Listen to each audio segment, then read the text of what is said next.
నిర్మల్ జిల్లా Dilawarpur ethanol factory వ్యవహారంలో BRS వైఖరిని ఖండించారు కాంగ్రెస్ నేతలు. 2022లో ఫ్యాక్టరీ ఏర్పాటుకు అనుమతి ఇచ్చి ఇప్పుడు రైతులపై కపట ప్రేమ చేస్తున్నారని ఫైర్ అయ్యారు.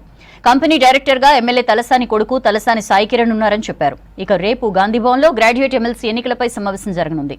ఎమ్మెల్యేలు మంత్రులు ఈ మీటింగ్ కు అటెండ్ కానున్నారు.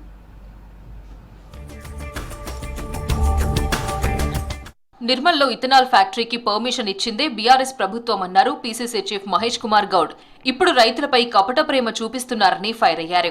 10 ఏళ్లు రైతులను మోసం చేసింది బీఆర్ఎస్ ప్రభుత్వం కాదా అని ప్రశ్నించారు మహేష్ కుమార్ గౌడ్. దమ్ముంటే బీఆర్ఎస్ నేతలు దిలావర్పూర్లో రావాలని, రైతుల మధ్య చర్చిద్దామని సవాల్ విసిరారు పీసీసీ చీఫ్. రైతులను ముంచాలని చూసింది కేసీఆర్, కేటీఆర్. ఎవరి కోసం చేశారు?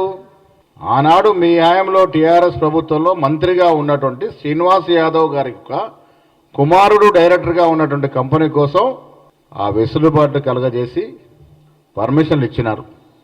పిఎంకే డిస్టిలేషన్స్ ఇది. సాయి కిరణ్ తలసాని డైరెక్టర్గా ఉన్నటువంటి ప్రైవేట్ లిమిటెడ్ కంపెనీ ఇది. ఇన్ని తప్పిదాలు మీరు పెట్టుకొని ఇవాళ మాకేదో సంబంధం గట్టగట్టే ప్రయత్నం.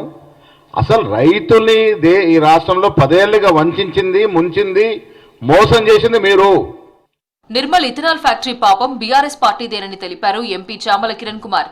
దిలావర్పూర్లో ఫ్యాక్టరీ ఏర్పాటుకు 2022లోనే బీఆర్ఎస్ ప్రభుత్వం అనుమతి ఇచ్చిందని తెలిపారు. బీఆర్ఎస్ సర్కార్ అనుమతితో పీఎంకే డిస్టిలేషన్స్ పేరుతో ఫ్యాక్టరీ ఏర్పాటుకు పనులు ప్రారంభించారని, ఎమ్మెల్యే తలసాని కుమారుడు తలసాని సాయి కిరణ్ ఆ కంపెనీ డైరెక్టర్ గా ఉన్నాడన్నారు. అప్పుడు ఇష్టారీతిన అనుమతి ఇచ్చి ఇప్పుడు రైతులపై కపట ప్రేమ చూపిస్తున్నారని ఫైర్ అయ్యారు చామల. బీఆర్ఎస్ చేసిన తప్పిదాలను కూడా ఎవరు పట్టించుకోరన్న ఉద్దేశంతో దీన్ని కూడా రాజకీయం చేసే ప్రయత్నం చేస్తున్నారు.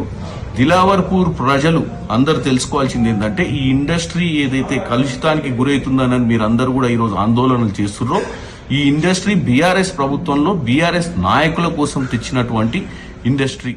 సిరిసిల్ల జిల్లా కలెక్టర్ పై మాజీ మంత్రి కేటీఆర్ వ్యాఖ్యలను ఖండించారు ప్రభుత్వ విప్ ఆది శ్రీనివాస్. కలెక్టర్ ను కాంగ్రెస్ కార్యకర్త సన్నాసి అనడం కరెక్ట్ కాదన్నారు. అధికారం కోల్పోయిన అసహనంతో కేటీఆర్ నోటికొచ్చినట్టు మాట్లాడుతున్నారని విమర్శించారు ఆది శ్రీనివాస్.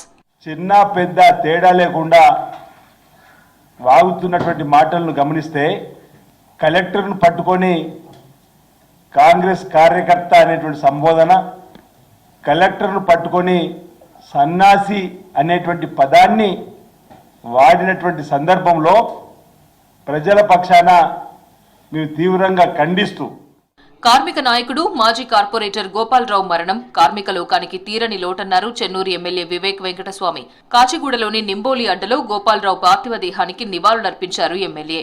తన తండ్రి వెంకటస్వామితో కలిసి గోపాలరావు కార్మిక ఉద్యమాల్లో పాల్గొన్నారని గుర్తు చేసుకున్నారు వివేక్. ప్రజల కోసం నిరంతరం సేవ చేసినారు.